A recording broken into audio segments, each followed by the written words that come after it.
If you spend any time scrolling through social media, you've probably seen the videos. A creator pops up, points to a single ancient Bible verse, and makes a wild claim. The church deleted secret books, or Jesus hurled vicious insults at his own followers. The absurdity of these claims usually stems from the mindset we bring to the text, rather than the words themselves. Applying a strict 21st century literalist reading to a 2,000-year-old Middle Eastern manuscript makes the content feel foreign and disconnected. To understand the text, we must move beyond the role of a passive consumer and apply the specific investigative tools used to reconstruct the ancient world. This process involves looking through the three specific lenses of antiquity: the historical, the linguistic, and the political. Without these specific filters, profound ancient wisdom is easily mistaken for modern nonsense. Let's look at how they work. Now, we'll start with the historical lens. A popular internet claim suggests that religious authorities lost or suppressed sacred books mentioned in the Bible, like the Book of Joshua.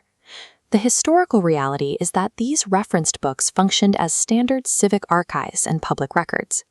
Ancient Israel kept military logs, royal annals, and genealogical records, just like any other nation of that era. When an ancient prophet referenced the Book of Joshua, they were doing exactly what a modern writer does when they cite a national archive or link to Wikipedia to establish a historical baseline. The historical lens also clears up arguments regarding the silence of historians.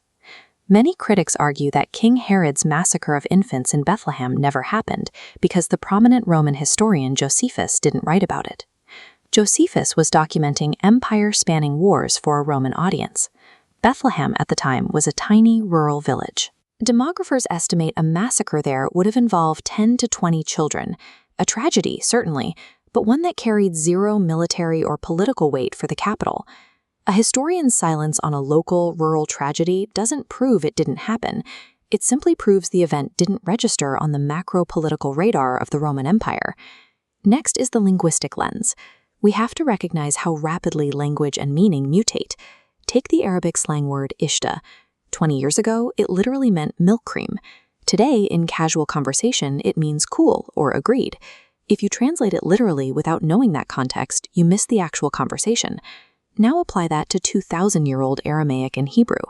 When modern readers see Jesus telling his followers not to throw pearls to swine or give what is sacred to dogs, it simply reads as a personal insult. But in ancient Jewish rhetoric, those animal terms were established metaphors used to describe individuals who aggressively disrespect or destroy sacred things. The same goes for the phrase brood of vipers. To an ancient listener, a viper symbolized hidden, deadly hypocrisy. It was deployed by prophets as a severe moral wake-up call, demanding inner reform rather than attacking someone's genetics. Translating ancient hyperbolic warnings as literal modern-day name-calling misses the text's lessons on spiritual discernment. Finally, we need the political lens to understand. Some of the most famous ethical commands in history, like turn the other cheek or go the extra mile, are frequently criticized today as instructions to accept oppression. To understand these specific commands, we have to look at the daily reality of the first century, the physical weight of the Roman military occupation. Roman military law permitted a soldier to force any occupied civilian to carry his heavy pack, often weighing up to 80 pounds, for exactly 1 mile. It was a deeply humiliating, daily reminder of their subjugation. When Jesus told his followers, "Whoever forces you to go 1 mile, go with him too," he introduced a specific shift. That first mile is entirely forced labor, but volunteering to carry it a second mile is an act of free will. By taking that second step voluntarily, the civilian takes back their autonomy. It shocks the oppressor, breaks the dynamic of humiliation, and puts the civilian back in a position of psychological power. The political lens reveals how these teachings provided a strategy for reclaiming human dignity through nonviolent resistance. The context redefines the material. Missing books serve as evidence of historical accounting. Harsh metaphors provide moral warnings, and apparent submission functions as a form of radical resistance. The next time a viral video pulls a single ancient sentence out of context to generate shock value, pause before accepting the superficial reading. To truly understand an ancient text, you cannot just look at the words on the page.